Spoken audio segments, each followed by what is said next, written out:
السلام علیکم۔ شفق YouTube channel کے ساتھ میں ہوں آپ کی ہوسٹ مہرما۔ دوسری عالمی جنگ کے جاسوس پارٹ 11، نئے کھیل کا نیا کردار، روڈولف ہیز۔ مئی 1940 میں دنیا پریشان تھی اور وجہ یہ تھی کہ سرکردہ نازی رہنما روڈولف ہیز غیر متوقع طور پر اسکاٹ لینڈ واپس آ چکا تھا، اور دوسری حیران کن بات یہ تھی کہ اس کی واپسی کی وجہ اس کے ذائچے میں کچھ بڑی پیشن گوئیوں کی سبب ہوئی تھی۔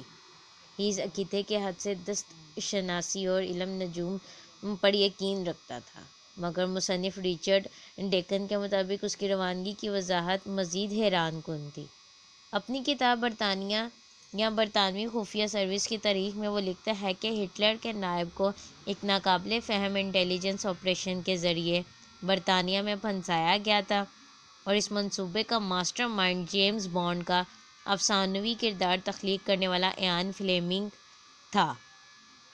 1940 کے واخر میں بھی لندن پر نازی حملہ آوروں کا خوف طاری تھا، مگر فلیمنگ کے خیال میں جو اس وقت بحری انٹیلیجنس میں خدمات سر انجام دے رہا تھا، ریخ یا ریچ کے کسی ایک سرکردہ رہنما کو اپنے ساتھ ملا کر حملے کی ممکنات کو کم کیا جا سکتا تھا۔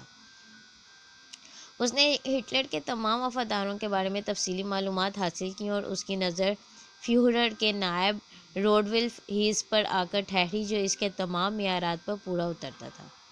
اس کے بارے میں کہا جاتا ہے کہ وہ برطانیہ کے ساتھ امن کا خواہش مند تھا تاکہ جرمنی اپنی ساری توانائیاں روس کو کچلنے میں صرف کر سکے۔ وہ علم نجوم اور توہم پرستی کے حوالے سے بھی مشہور تھا، اور پھر دونوں اطراف کی طرف سے 1939 سے 1940 تک ستاروں کی نفسیاتی جنگ کا آغاز ہوا۔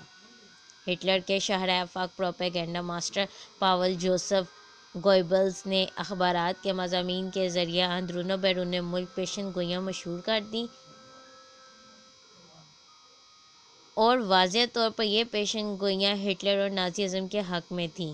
جوابی طور پر لندن نے بھی علم نجوم کو استعمال کرتے ہوئے ایک مؤثر حکمت عملی اپنائی، اور فیورر بجا طور پر اس شعبے میں یکتا نہ تھا۔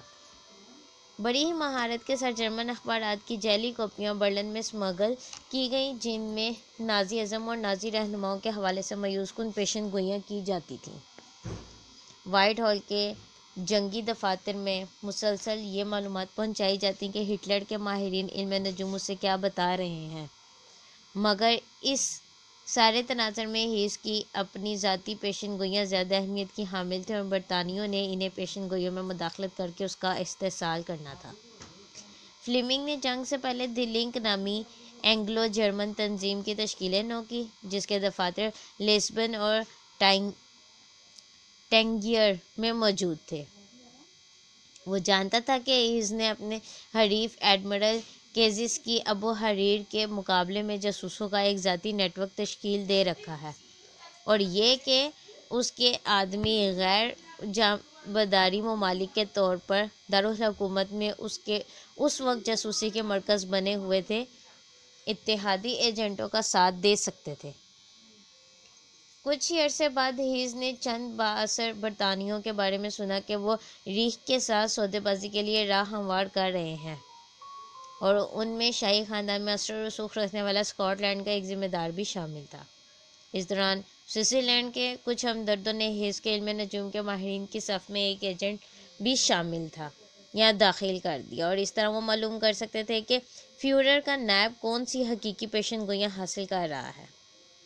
اپنے مطلب کی پیشن گوئیوں تک رسائی حاصل کرنے میں فلیمنگ کے لیے آسان ہو گیا تھا، اور ایجنٹ یہ بھی ثابت کر سکتا تھا کہ آیا ہیز نے اسکاٹ لینڈ کے اس بااثر شخص کی درست شناخت کی ہے یا نہیں۔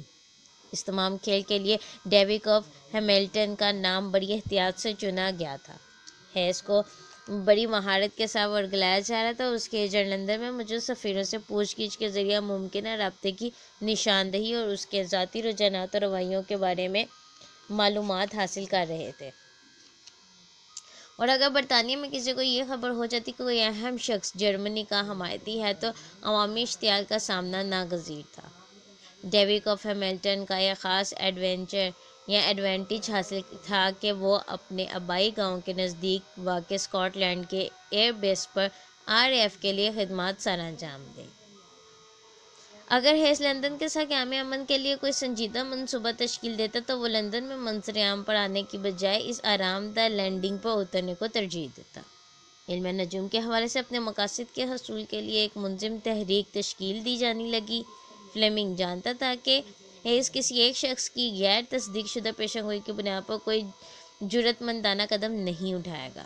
اس کی توجہ حاصل کرنے کے لیے ذیلی پیشن گوئیوں کی ضرورت تھی۔ اسے قسمت کی مہربانی کہیں کہ 1941 میں ماہ اپریل کے آخر اور مئی کے ابتدائی دنوں میں سیاروں کی غیر متوقع حرکت سامنے آئی، اور ستاروں کی یہ حرکت ہٹلر کے حوالے سے نیک پیشن گوئی نہ ظاہر کی گئی، اور قیام امن اور بیرون ملک سفر کے لیے اسے نیک شگون قرار دیا گیا۔ دو غیر جانبدار ماہرین نجوم نے 10 مئی کو اس حوالے سے خاصا اہم ثابت کیا۔ اس رات ہیس بذریعہ جہاز اسکاٹ لینڈ پہنچا۔ اس نے حیرت زدہ پولیس اور ہوم گارڈز کو ڈیوک آف ہیملٹن کے پاس لے جانے کا حکم دیا، مگر اسے گرفتار کر لیا گیا۔ اور اگر فلیمنگ سوچ رہا تھا کہ صبر پر انگریز حکومت خوش ہوگی تو اس کی سوچ غلط تھی۔ اگرچہ امریکہ بڑے خوش تھے، مگر چرچل اور اس کے ساتھی پریشان تھے، ممکنہ طور پر پروپیگنڈے کے ایک طوفان کے باعث، جس کے مطابق سرکردہ برطانوی حتیٰ کہ جلا وطنی ڈیوک آف ونڈسر بھی ہٹلر کی حمایت کر رہے ہیں۔ وائٹ ہال نے بھی جرمن کے باضابطہ رد عمل کی تائید کی کہ ہیس دیوانہ تھا، مگر اس منظر کی دوسری طرف ہٹلر نے اس واقعے کو تباہ کن تعبیر کیا۔ گسٹاپو نے سینکڑوں لوگوں کے بارے میں تفتیش کی اور صرف ایک مہینے بعد علم نجوم تقدیر بتانے اور ٹیلی پیتھی کو غیر قانونی قرار دے کر پابندی لگا دی گئی۔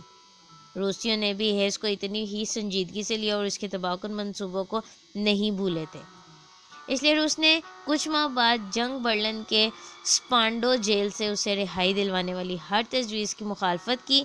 یہ شخص، جس نے جنگ کا زیادہ حصہ برطانوی قید میں گزارا تھا، جنگ کے بعد بھی جب تمام نازی قیدیوں کو رہا کر دیا گیا، کئی سالوں تک قید تنہائی میں رکھا گیا۔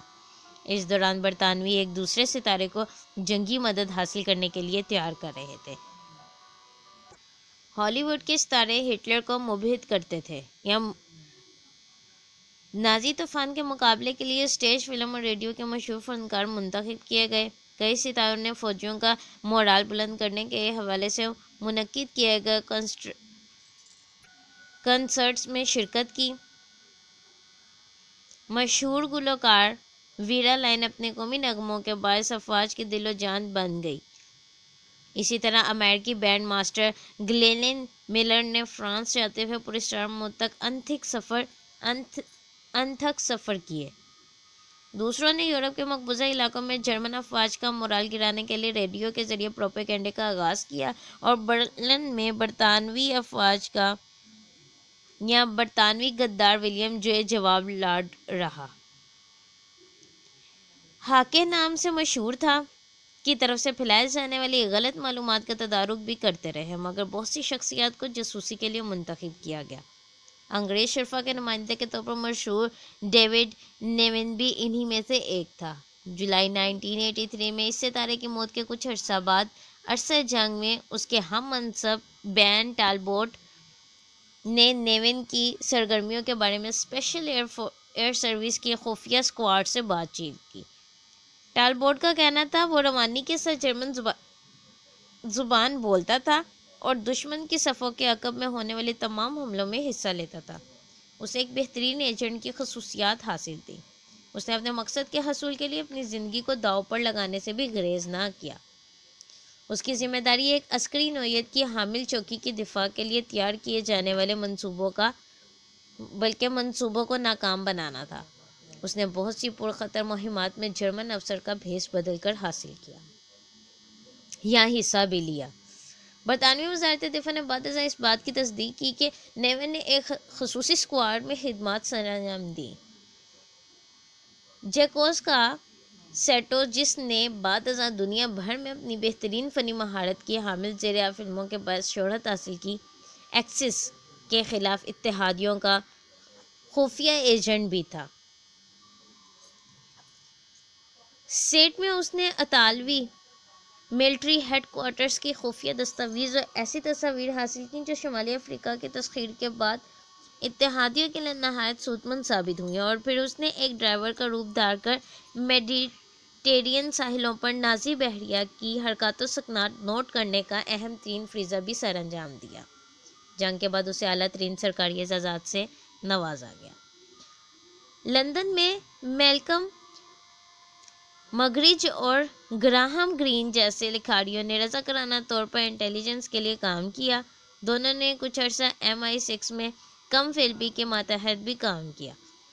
مگرچ کو مشرقی افریقہ اور موزمبیق میں نہایت اہم ذمہ داریاں سونپی گئیں۔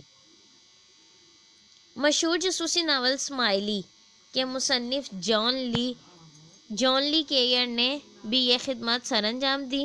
مشہور مورخ آرلین ٹوٹن بی کو انٹیلیجنس بنیادوں پر تازہ ترین اطلاعات شعبہ جنگ کو بھجوانے کی ذمہ داری سونپی گئی۔ ناول نگار ڈینس ویٹلی کو سراغ رسانی کے منصوبوں کے لیے بھی ذمہ داری دی گئی اور وہاں کی سراغ رسانی کی منصوبہ بندی کی ذمہ داری بھی دی گئی، مگر سب سے زیادہ ستاروں کو سراغ رسانی کے لیے آمادہ کرنے کا سہرا ولیم اسٹیفنسن کے سر بندھا گیا۔ جنگ سے پہلے فلم انڈسٹری میں خدمات سر انجام دینے والے اسٹیفنسن نے ونسٹن چرچل کے خفیہ حکم پر نیو یارک میں امریکی خفیہ ایجنسیوں کی معاونت کے لیے برٹش سیکیورٹی آرڈیننس یا آرڈینیشن تشکیل دی۔ یہ اس شخص کے لیے ایک بہت بڑا ٹاسک تھا۔ چرچل نے مختلف منصوبوں کے لیے اسٹیفنسن کو مداخلت کار کا خفیہ نام دیا۔ دلچسپ بات یہ ہے کہ ان تمام منصوبوں سے امریکی اسٹیٹ ڈپارٹمنٹ کو بے خبر رکھا گیا کیونکہ وہ جنگ سے دور رہنے کا فیصلہ کر چکا تھا۔ اس طرح BBC بھی ایک بہت بڑے اور اہم ترین انٹیلیجنس ذریعے کے طور پر سامنے آئی۔ اس نشریاتی ادارے کو ہالی ووڈ کے بڑے بڑے ستاروں کی معاونت حاصل تھی۔ اسٹیفنسن نے کینیڈا میں ایک پروپیگنڈا فلم کی تیاری کے لیے ہدایت کار جان فورڈ کی خدمات حاصل کی۔ کوڈا برادرز الیگزینڈر اور زولٹن نے ٹورنٹو سے 30 میل مغرب میں کیمپ ایکس تشکیل دینے میں مدد دی، جہاں ایجنٹوں کو مقبوضہ یورپ میں مختلف منصوبوں کے لیے ٹریننگ دی جاتی تھی۔ کوڈا برادرز نے ایجنٹوں کو یورپی ماحول سے آشنا کرنے کے لیے جرمن ماحول سے مطابقت رکھنے والی لوکیشنز تشکیل دیں تاکہ جاسوسوں کو نئے ماحول میں ایڈجسٹمنٹ ہونے میں مشکل پیش نہ آئے۔ ہالی ووڈ کے معروف ترین میک اپ آرٹسٹوں نے ان ایجنٹوں کے بھیس بدلے، جبکہ بہت سے دیگر فنکاروں کو جاسوسوں کی اداکارانہ تربیت کے لیے کینیڈا بھیجا گیا۔